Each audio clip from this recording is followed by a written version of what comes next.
संयुक्त जनादेश पार्टी राष्ट्रीय अध्यक्ष बबलू श्रीवास्तव ने 7 सीटों पर प्रत्याशियों की सूची जारी की गई। दिल्ली प्रदेश की 2 सीटों पर सूची जारी की गई। साथ ही का मुद्दा शिक्षा को लेकर पार्टी हमेशा तात्पर्य रहेगी। आम जनता को फ्री में शिक्षा दी जाएगी। आनंद गिहार प्रत्याशी, लोकसभा क्षेत्र 42, कन्नौज नीरज पाल सिंह, राष्ट्रीय प्रमुख महासचिव, राष्ट्रीय पार्टी उत्तर प्रदेश। आगे आपको आजादी चाहिए या गुलामी, आपके हाथ में।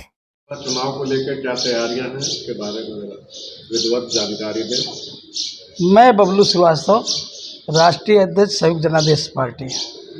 आज हम लोग दारू सभा में जो ऐलान करने जा रहा हूँ, ये संयुक्त जनादेश पार्टी व राष्ट्रीय हित पार्टी गठबंधन से पूरे इंडिया में हम लोगों ने प्रत्याशी उतारे हैं।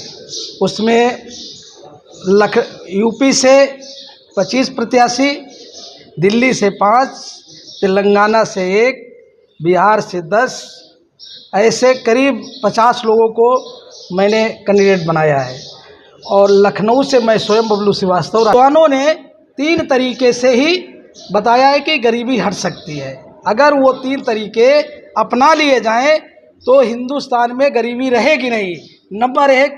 नंबर एक है शिक्षा। अगर अच्छे स्कूलों की व्यवस्था कर दी जाए सरकार के द्वारा, शिक्षक तो ठीक है लेकिन आज शिक्षा व्यवस्था डाउन है, क्योंकि स्कूल में टीचर 1 है, बच्चे 100 हैं। तो उसमें टीचरों की व्यवस्था की जाए और जो प्राइवेट किए जा रहे हैं स्कूल, उनकी संख्याओं को कम किया जाए और सरकारी स्कूलों को और ज़्यादा बढ़ाया जाए, ताकि वहाँ से आम पब्लिक के बच्चे जो पढ़े लिख के निकलेंगे, जब वो निकलेंगे तो उनको नौकरी भी मिलेगी। नौकरी मिलेगी तो व्यवस्था ठीक होगी, उनकी गरीबी भी दूर हो सकती है।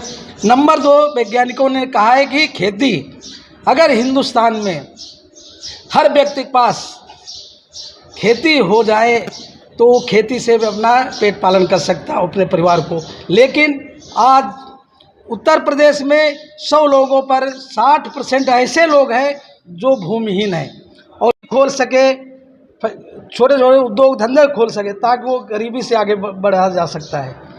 जय हिंद। परिचय दीजिए और आने वाले लोकसभा चुनाव के बारे में क्या बोलना चाह रहे हैं, बताइए। मेरा नाम आनंद गिहार है, राष्ट्रीय पार्टी से मैं राष्ट्रीय अध्यक्ष हूँ।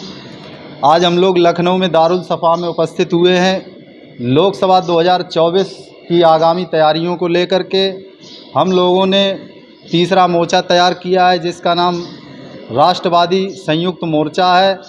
संयुक्त जनादेश पार्टी, राष्ट्रीय पार्टी, 85 परिवर्तन समाज पार्टी, देशभक्त निर्माण पार्टी, इस तरह से अन्य कई पार्टियों का हम लोगों का गठबंधन हुआ है। उस गठबंधन में हम लोगों ने, जैसे लखनऊ है, हमारे बबलू श्रीवास्तव जी संयुक्त जनादेश पार्टी से राष्ट्रीय अध्यक्ष हैं, वो प्रत्याशी हैं यहाँ पर। कन्नौज लोकसभा क्षेत्र 42 से मैं खुद प्रत्याशी हूँ।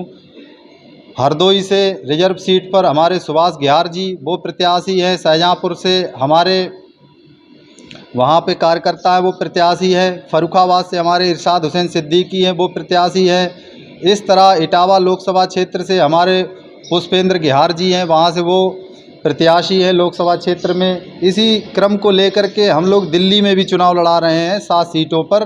दिल्ली में भी हम लोग मजबूती से चुनाव लड़ रहे हैं। हमारे समाज की क्योंकि बहुत बड़ी संख्या में बहुतायत है, इसलिए कोई हमारी पार्टी भी नहीं थी, दूसरी पहली बार हमारी पार्टी बनी है। हमारे समाज का बहुत बड़ा वोट परसेंटेज है। अब सरकारें पूर्व से गिनती नहीं आ रही हैं, तो अब इस चुनाव में हम उनको जवाब देंगे। हमारे कार्यकर्ताओं के पास लगातार सभी पार्टियों के फ़ोन भी आ रहे हैं, तो हम लोग झुकने वाले नहीं हैं, बैठने वाले भी नहीं हैं। मजबूती से अपने सभी लोकसभा क्षेत्रों में मजबूती से तैयारी कर रहे हैं चुनाव लड़ने की पूरी। जैसे ही नामांकन की नोटिफिकेशन जारी होंगे, हम लोग तत्काल सब कागज़ तैयार करा लिए हैं। हम लोग तत्काल नामांकन करवाएंगे। सभी तिथियां जैसे निश्चित होंगी, हमारे मुद्दे रहेंगे। लोकसभा में यदि हम लोग चुनाव जीतते हैं कई सीटों पे या कुछ सीटों पर, तो हम लोग शिक्षा को लेकर बड़ा कानून लाएंगे और हमारा भ्रष्टाचार को लेकर के भी कानून होगा।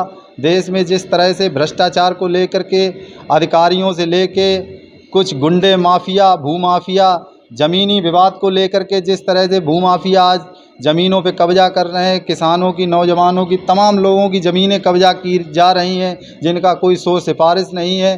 ज़मीन को लेकर के अभी तक कोई ऐसा कानून नहीं आया है, चाहे वो केंद्र की सरकार हो चाहे प्रदेश की सरकार, तत्काल एक गरीब पीड़ित व्यक्ति को उस पर न्याय मिल सके, कानून लाया जाए। हम लोग वो मजबूती से कानून बड़ी लाएंगे। समस्या इस समय रोजगार को लेकर रोज़गार को लेकर के हम लोग बहुत बड़ी जो है मीटिंग कर रहे हैं और उस पे हम लोगों ने तैयारी कर ली है कि चुनाव के बाद हम लोग उस पे भी बिल लाएंगे, एक नया बिल पास करा करके संसद में, और बिल के तहत वैकेंसियां सभी विभागों में, चाहे वो केंद्र पे हो चाहे प्रदेश पे हो, उसमें लागू कराएंगे विधिवत तरह से। जो रिजर्व है, आरक्षित जो लोग हैं उनके लिए, अनुसूचित जात, अनुसूचित जनजात, पिछड़ा वर्ग, अल्पसंख्यक समाज, उनके लिए मुख्यतः हम लोग मजबूती से काम भी कर रहे हैं। उन्हीं के लिए हम लोग मजबूती से काम करेंगे।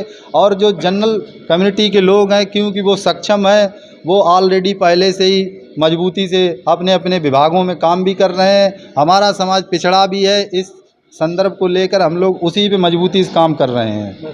धन्यवाद। राष्ट्रीय 11 महासभा का राष्ट्रीय अध्यक्ष एवं राष्ट्रीय पार्टी का प्रमुख राष्ट्रीय महासचिव होने के नाते, और मैं पूर्व भारत सरकार से सेवानिवृत्त अधिकारी हूं, मैं वर्तमान में राष्ट्रीय पार्टी के में कार्य कर रहा हूं।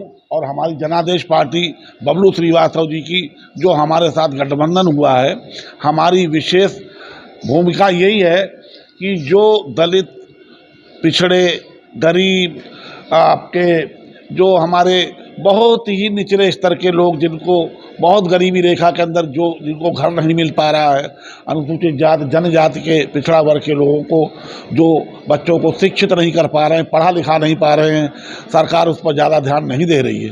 क्योंकि सरकार को मेन बिंदुओं पर, जैसे बेरोजगारी है, जो आर्थिक स्थिति से लोग जूझ रहे हैं, जिन्हें भरपेट 2 वक्त का भोजन नहीं मिल पा रहा है, उस पर गवर्नमेंट ध्यान नहीं दे रही है। हमारा गवर्नमेंट से आग्रह है कि आप चुनाव के बाद अगर हमारी पार्टी को हमारी संभावित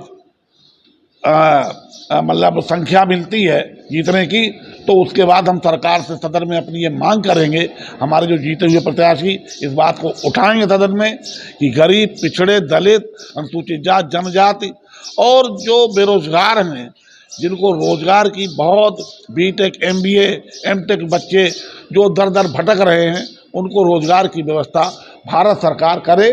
और जैसे पहले भारत सरकार कर रही थी, उसी अनुरूप नई जो भारत सरकार है, उस पर इन बच्चों को, प्रदेश सरकार को बड़ा ही मंथन करके इस पर विचार करने की आवश्यकता है, जिससे कि बेरोजगारी दूर की जा सके।